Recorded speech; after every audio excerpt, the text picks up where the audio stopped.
दोस्तों, M S Dhoni को दुनिया का सबसे बेस्ट फिनिशर कहा जाता है। ये बंदा कितनी भी स्ट्रेसफुल सिचुएशन में क्यों ना हो, लेकिन अपना कॉन्फिडेंस नहीं खोता। एम एस धोनी की एक खासियत ये भी है कि वो अपना सबसे बेस्ट परफॉर्मेंस तब करते हैं जब वे प्रेशर में होते हैं। और ऐसा ही एक इंसिडेंट 2005 में देखने को मिला था, जो हर हिंदुस्तानी को आज भी याद है। उस मैच में हमारे दोनों ओपनर सचिन और सहवाग जल्द ही आउट हो गए थे और टारगेट भी बहुत बड़ा था। तब तक एम एस धोनी ने इंडिया के लिए बस 4 ही मैच खेले थे, उसमें भी उन्होंने कुछ खास परफॉर्मेंस नहीं की थी। इसलिए सभी को लगने लगा था कि इंडिया इस मैच को हारेगा। लेकिन इस टफ सिचुएशन में एम एस धोनी ने अपने कैरियर की सबसे बेस्ट पारी खेली और सिंगल हैंडली 183 रन्स बनाकर इंडियन टीम को मैच जिता दिया। और ऐसा ही एक इंसिडेंट हुआ था 2011 के वर्ल्ड कप के फाइनल मैच में, जो शायद ही किसी हिंदुस्तानी को याद ना हो। स्टार्ट में ही 31 रन्स पर सचिन और सहवाग दोनों आउट हो गए थे। उसके बाद विराट और गंभीर ने 83 रन्स की पार्टनरशिप करके स्कोर को 140 तक पहुंचा दिया। बट यहां विराट आउट हो गए और विराट की इस विकेट के साथ ही इंडिया की सिचुएशन भी स्ट्रेसफुल हो गई थी। और फिर एंट्री होती है एम एस धोनी की और 109 रन्स की पार्टनरशिप के बाद 97 रन बनाकर गौतम गंभीर भी आउट हो गए। इसके बाद धोनी ने युवराज के साथ मिलकर छक्के और चौकों की बारिश के साथ स्कोर को 271 पर पहुंचा दिया। अब स्ट्राइक करते हैं एम एस धोनी और फैंस वेट कर रहे थे धोनी के उस विनिंग शॉट का। बॉलर ने बॉल डाला और धोनी ने अपना विनिंग शॉट खेलकर बॉल को सीधा बाउंड्री लाइन के बाहर मार दिया और इसी 6 के साथ इंडिया वर्ल्ड कप जीत गया। ऐसे ही कई इंसिडेंट है जहां हमारे कैप्टन कोहली ने इंडियन टीम को संभाला है। धोनी ने कभी भी अपने डिसीजन में कॉम्प्रोमाइज़ नहीं किया और जो भी टीम के फेवर में है उसके लिए सख्त से सख्त कदम उठाया। ऐसा ही एक किस्सा है, जब ये इंडियन टीम के कैप्टन बने तो कई प्लेयर्स ऐसे थे धोनी से सीनियर थे, लेकिन इनकी फिटनेस इतनी सही नहीं थी और वे फील्डिंग भी ठीक से नहीं कर पा रहे थे।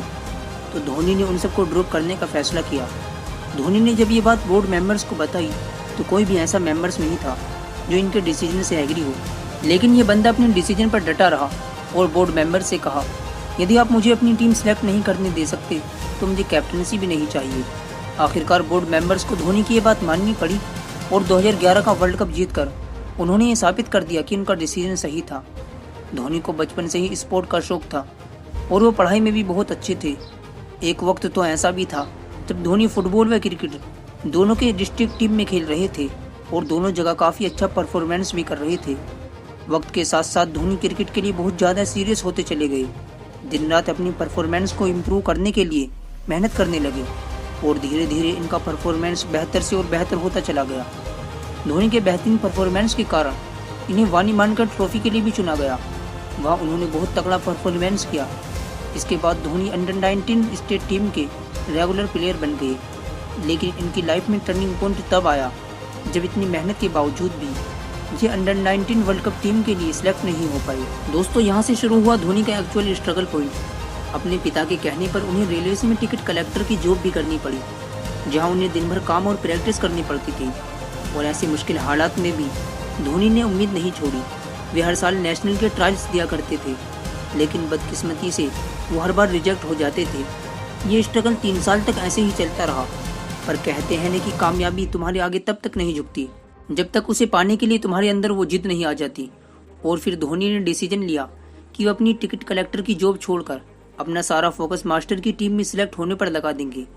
और धोनी ने डिसीजन लेकर सही साबित भी कर दिया।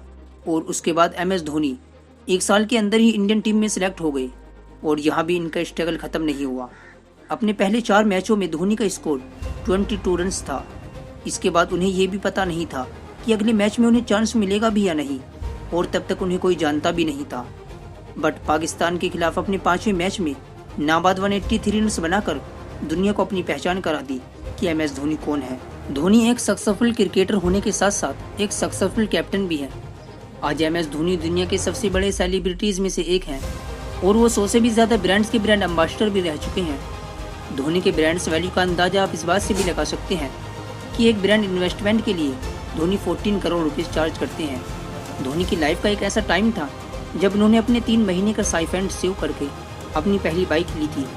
और आज इस बंदे के पास दुनिया का सबसे बेस्ट बाइक कलेक्शन है, जिसमें डुकाती और हार्ले डेविडसन जैसी बाइक शामिल है। दोस्तों, विदाउट एनी गॉडफादर यदि ये बंदा कर सकता है तो ऐसी कोई मुश्किल नहीं जो तुम्हें रोक सके। So do what you love to do. दोस्तों आगे भी ऐसी वीडियोस देखने के लिए चैनल को सब्सक्राइब कर देना और साइड वाली घंटी को दबा देना।